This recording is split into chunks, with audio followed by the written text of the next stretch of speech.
Ciao, oggi ho un'ispirazione quasi shakespeariana che mi porta a Sant'Ambrogio di Valpolicella, a nord di Verona, presso la cantina Corte Aleardi per raccontarti delle nuove storie. Questo è Podcast di Vino, un podcast che ti racconterà storie, curiosità e aneddoti sul mondo del vino, raccontati direttamente da enologi, cantinieri e produttori. Io sono Stefano e sono in missione di Vina per te.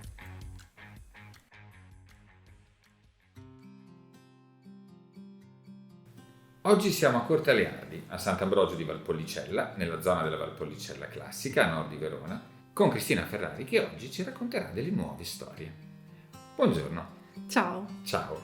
Allora, prima mi accennavi che in cantina avete fatto una scoperta di recente che riguarda proprio gli stabili in cui è ospitata la cantina. Sì, abbiamo commissionato un restauro di una parte dell'edificio sud e abbiamo, scoperto da poco che abbiamo un simbolo dentro incastonato nella roccia e sembra corrispondere allo stemma dei Conti di Ceredo. I Conti di Ceredo erano qui una famiglia nobile che viveva nel Veneto, nel Basso Veronese, e che aveva grandi proprietà nel Veneto. I Conti hanno commissionato questa casa, anzi era addirittura un palazzo. Nel progetto originario questo palazzo era tutto in pietra, in stile palladiano, a 2 piani. Siamo nel 1600, nel 1600 ci sono ben 2 eventi di peste. Ovviamente questi eventi hanno fermato la progettualità dell'ideatore e quindi non si è completato il palazzo, ma il palazzo è stato chiuso con un tetto molto semplice. Arriviamo al 1700 quando la mia famiglia, i miei antenati, che erano una famiglia di borghesi, ma anche di proprietari terrieri. Infatti dagli atti testamentari risultano avere queste proprietà, le proprietà più belle della Valpolicella, come la Grolla, come Montindon. Si trattava di circa 100 ettari, che poi però durante le generazioni, nelle successioni, la proprietà si è ridotta di molto. I miei avi quindi acquistano questa casa nel 1700 che diventerà proprio la dimora della famiglia. Non solo la dimora della famiglia, ma essendo tutti i miei avi medici come di professione, quindi una parte della casa e soprattutto quella che noi oggi addibiamo a Bottaia era allora l'ambulatorio dove venivano ricevuti i pazienti. Mi dicevi prima che i tuoi antenati medici, fra le varie cure che prescrivevano, c'era già un bicchiere di vino. Esatto, un bicchiere di vino rosso e prevalentemente si preferiva prescrivere per qualsiasi patologia che il paziente aveva un bicchiere di Recioto, il nostro vino rosso prodotto dalle uve appassite, che non è molto alcolico, però diciamo è quello che ha maggiore contenuti di sostanze nutritive che oggi diciamo sono classificate come resveratrolo, polifenoli e con altri termini scientifici. I miei antenati prescrivevano diciamo quasi per qualsiasi patologia il paziente dovesse avere. Ottimo, quindi erano già avanti con i tempi. Ma a proposito di persone avanti con i tempi, mi hai parlato anche di una tua antenata più prossima. Ecco, l'antenata più prossima, diciamo, che merita di essere nominata è mia nonna.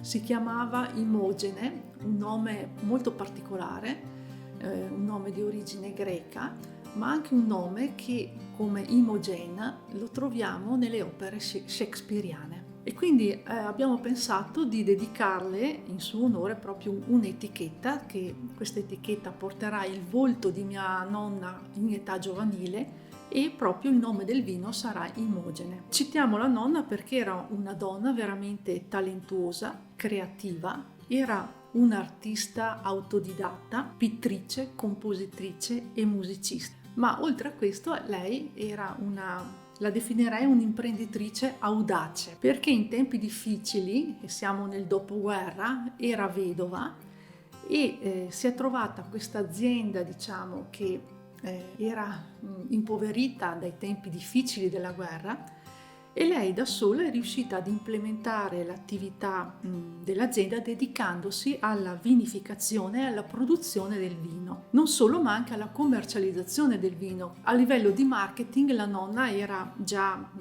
molto avanti nei tempi, perché organizzava degli eventi ogni fine settimana dove lei stessa con la sua poesia, con la sua musica intratteneva gli ospiti che poi erano i clienti che acquistavano il vino che lei produceva. Abbiamo tenuto nell'archivio uno strumento che lei utilizzava quotidianamente che si chiama l'ebuliometro di Mulligan, è ancora in perfette condizioni. Ho imparato anch'io a usarlo, me l'ha insegnato la nonna, perché io ho avuto la fortuna, diciamo, di godere della presenza di questa nonna che mi ha accompagnato per un bel pezzo di strada della mia vita giovanile.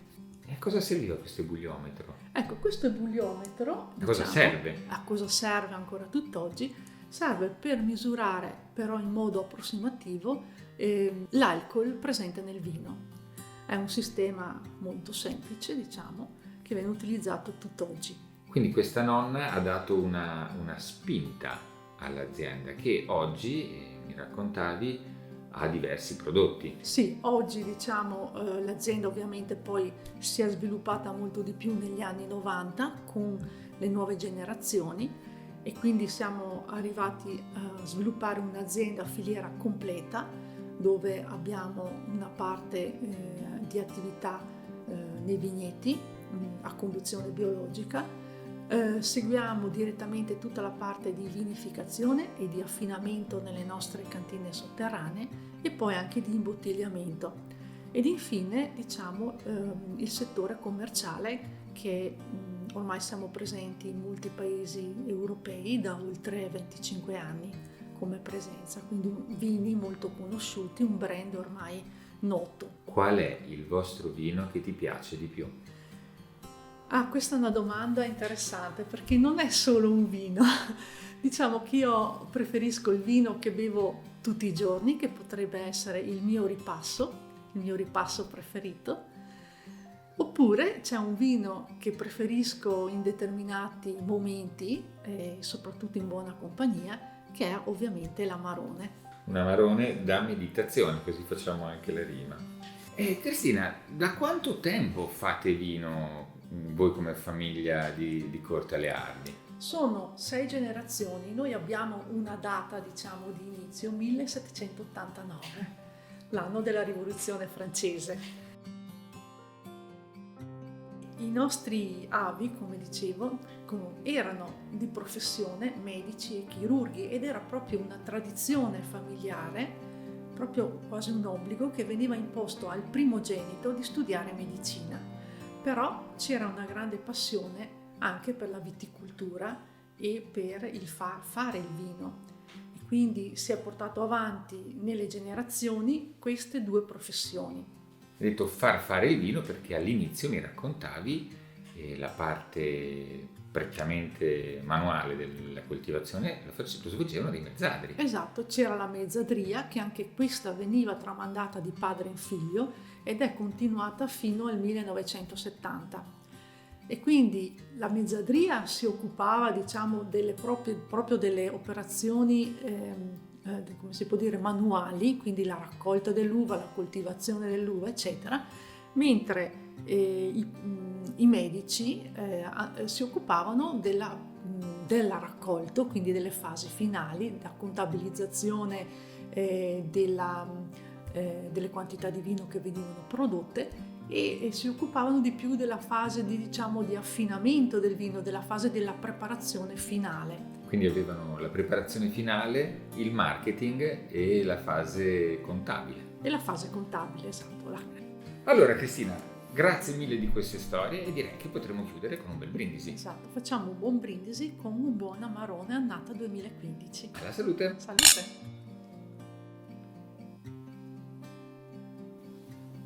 Hai appena ascoltato Podcast di Vino, ideato, realizzato, mixato e qualsiasi altra cosa ti venga in mente da Stefano Bloise, che poi sarei io. Registrato in presa diretta sul posto. Grafica di copertina di Daniela Berti. Licenze musicali acquistate su Bito Music. Vieni a trovarci anche sui nostri social, Facebook e Instagram per contenuti speciali e, perché no, per darci qualche suggerimento.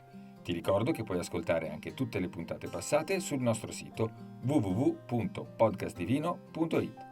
Ci sentiamo la settimana prossima e alla salute!